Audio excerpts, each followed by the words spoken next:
Hey church family, I want to take this opportunity to present you with another word of encouragement as we continue to watch the end times unfolding right before our very eyes. Now it seems like every time we turn around, the woke mob is engaging in yet another witch hunt. And while I certainly applaud anyone who opposes racial discrimination, we must not fail to recognize that the cancel culture that's currently being called wokeism, it's based on the same sort of mentality as those who engaged in the Salem witch trials.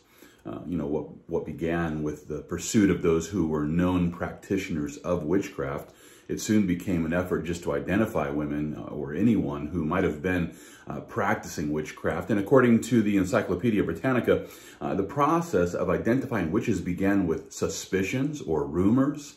Accusations followed, often escalating to convictions and executions.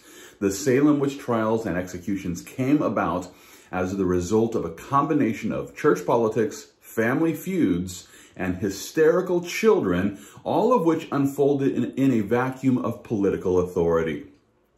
Sadly, this resulted in the death of many, many people who were innocent.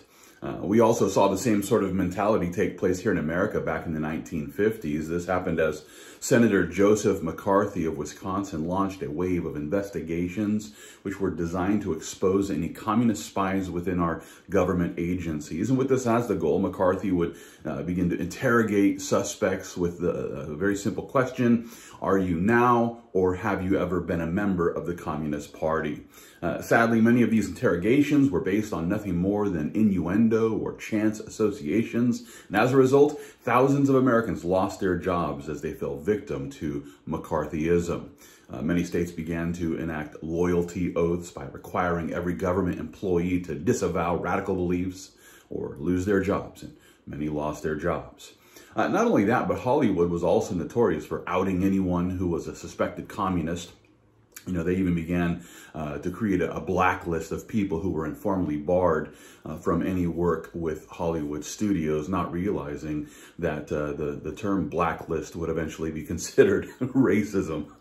But just like those Salem witch trials, many victims of McCarthyism, they were completely innocent, and yet they were hunted down just because of suspicion and, all of that insanity. Well, now here in the 21st century, we're watching the same sort of woke mob grabbing their pitchforks and their torches as they go and search for anyone who fails to support their political point of view or chant their loyalty oaths. And as a result, conservative actors like Chris Pratt and actresses like Gina Carano are getting canceled. And not only that, but they're also canceling cartoon characters. They're canceling cartoon characters like Apu from The Simpsons and the misogynistic French skunk Pepe Le Pew. 6 Dr. Seuss books have also been canceled by the publisher. And the reason why is, because the woke mob witch hunt has labeled this author as a racist. And let's not forget about the way that they went after J.K. Rowling, not because she was promoting witchcraft, no, but because, she shared her concerns regarding the way that transgender rights will ultimately endanger women's rights. The woke mob didn't like that, and so they canceled her.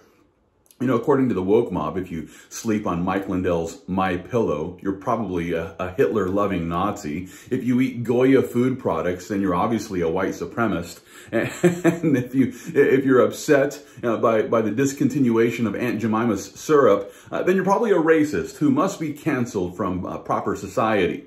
And as we consider the latest victims of the woke mob, I can't help but to wonder, who's next? Who's next on the hit list? Please trust me when I tell you that the angry mob is never satisfied. As soon as they, cancel one, they have to move on and find the next. With that being the case, we should take a moment to ask, when will the outraged people with the pitchforks and the torches finally reach our own doorstep? Well, thankfully, we do still have leaders who see this for what it is. And I like the way that Senator Tim Scott recently addressed all of this. It was last Tuesday when he declared, woke supremacy is as bad as white supremacy. That's so good. It's so good because, listen, woke supremacy is as bad as white supremacy. It's essentially the same mentality, just a different focus. Therefore, we as a nation should not only stand against every form of white supremacy, But we should also have the common sense that would lead us to take a stand against the modern day witch hunt of woke supremacy. Senator Tim Scott also added that people who lack this level of common sense should consider what Jesus meant when he declared, "I say to you, love your enemies and pray for those who persecute you." Would it be to God that we as Americans would simply learn to apply this truth to our lives, that we would learn to love those that we consider to be our enemies. And it's my prayer that the church would lead by example. I pray that the church will lead by example as we walk in the love of the Lord and as we interact with those who might be our enemies. Let's love those who persecute us. And the best way to do this, listen, the best way to do this is by presenting them with the gospel of grace so that they might trust in the Lord Jesus Christ. Christian, listen, if the woke supremacists continue to have their way, then there's coming a day when the gospel message is going to be canceled, possibly even criminalized. With that being the case, the best thing that we can do to stop all of this from happening is to simply lead the lost to the foot of the cross so that they might receive the love of the Lord Jesus Christ by faith in his finished work. And with this as the goal, let's continue to fight the good fight of faith, all for the glory of God.